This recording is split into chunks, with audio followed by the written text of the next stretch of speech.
Hey folks, ready for a wild ride through history? Today we're diving into some unbelievable stories from Auschwitz, the most notorious World War II camp.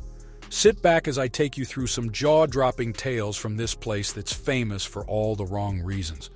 I'm going to tell you about Auschwitz, one of the scariest places from World War II.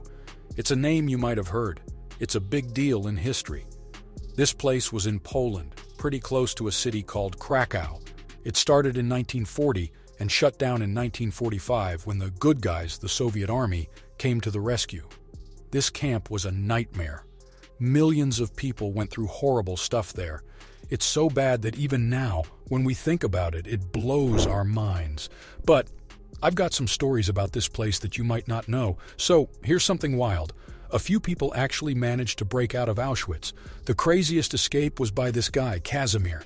He was caught for trying to join the Polish fighters in 1942. Along with his buddies, he came up with a super risky plan. They dressed up like Nazi officers using stolen uniforms and guns. Can you believe it? They acted like they were the bosses. They got into a car and drove straight to the exit. A soldier came up to check them out, but Casimir acted all bossy in German, saying they were in a hurry. And guess what? The soldier believed them and let them go. Just like that, they drove out of that horrible place. All right, let me tell you another unbelievable story from Auschwitz. This one's about a guy named Szalamo Arauch. He was a Greek Jew and a professional boxer. In 1943, he and his family were taken to Auschwitz, which was a super scary place. Now get this, the bad guys in charge, the Nazis, were making prisoners fight each other just for fun. They were looking for people who knew how to throw punches. Szalamo, being a boxer, was forced to fight. It was like a really dangerous fight club. He had to fight other prisoners 3 times a week. Here's the crazy part. These fights were a matter of life or death. If you lose, you could be shot or sent to even worse places in the camp. But if you win, you get extra food. Szalamo was in more than 200 fights in Auschwitz. He won almost all of them, except for 2 that ended in a draw. He kept fighting and surviving. In 1945, he was finally free from that terrible place. But it's really sad. His family didn't make it. All right, here's another intense story from Auschwitz. Imagine this. Every time someone managed to sneak out of the camp bosses got super mad. They thought it made them look bad and decided they needed to punish others to scare them from trying to escape. This is the scary part. For every person who escaped, they decided that 10 others would be punished, really badly. A survivor, Franciszek Gajonicek, shared what it was like. One night during a head count, one guy wasn't there. That set off alarms big time. The security guys went all out looking for him, and everyone else was scared stiff, knowing what was coming. The next morning, an SS colonel came and said, 10 of you will be executed. Franciszek was one of the unlucky 10 picked by the colonel.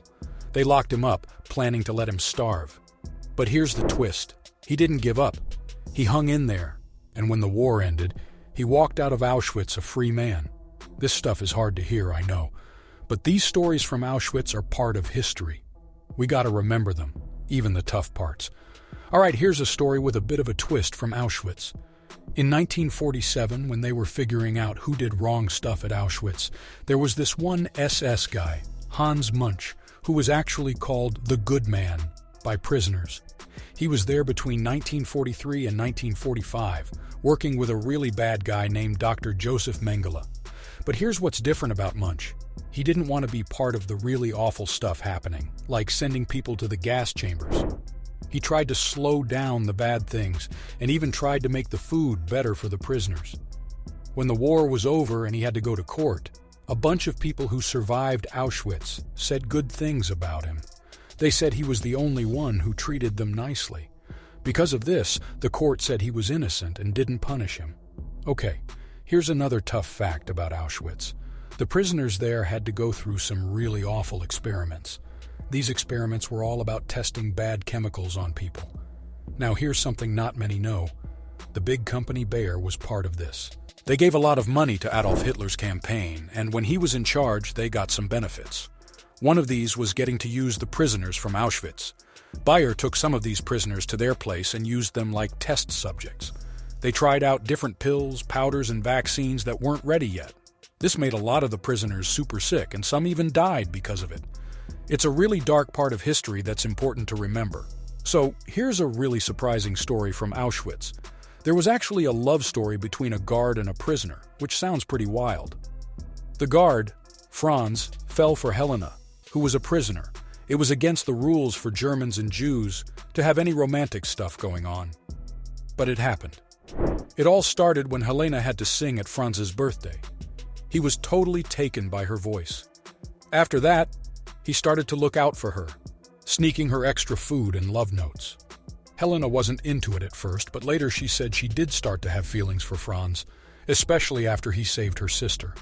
When the war was ending, Helena had to leave Auschwitz in a really tough march. They didn't see each other for 25 years. In 1972, when Franz was in trouble for his actions at Auschwitz, Helena actually spoke up for him, and her words helped him a lot. Here's another intense story from Auschwitz. There was this group called the Sonderkommando. They had a really terrible job, burning the bodies of people who didn't survive the gas chambers. In late 1944, when it looked like Germany might lose the war, these prisoners heard that they might be in danger too. So, they made a brave plan to escape. They took stuff from the kitchen, like utensils, and turned them into weapons like knives and axes. On October 7, 1944, they made their move. They fought back, took out 3 guards, and even blew up one of the crematoriums with dynamite they took from soldiers. Sadly, even though hundreds of them got out, most were caught again and punished right in front of everyone else. It was done to scare the others so no one would try to escape again. It's a story of bravery, but also of how hard things were in Auschwitz. Let's talk about Rudolf Haas, the guy who was in charge of Auschwitz until 1943. He really believed in all the bad stuff the Nazis were doing and followed orders without questioning. Even those orders that hurt so many people like Jews, Polish people, and prisoners of war. After the war ended, he had to face the music for what he did. At the big trial in Nuremberg, they said he was responsible for the deaths of 3.5 million people in the gas chambers. Haas argued, saying it was only 2.5 million, and the rest died because of cold and hunger. Either way, it was terrible. He was found guilty and was sentenced to be hanged. And get this, his punishment happened right at Auschwitz, the same place where he did all those awful things. It happened on April 16, 1947. It's a grim ending, but it's part of the tough history of that place. These stories from Auschwitz are a part of history that we should never forget. They show us the bravery and the hardships that people went through during those tough times. Remembering these stories helps us honor the survivors and understand the horrors of the past, so we can work for a better future. Don't forget to hit that like button, subscribe to our channel, and share your thoughts in the comments below. Your support means the world to us, and it helps us keep bringing you more great content. Thanks for being part of our community.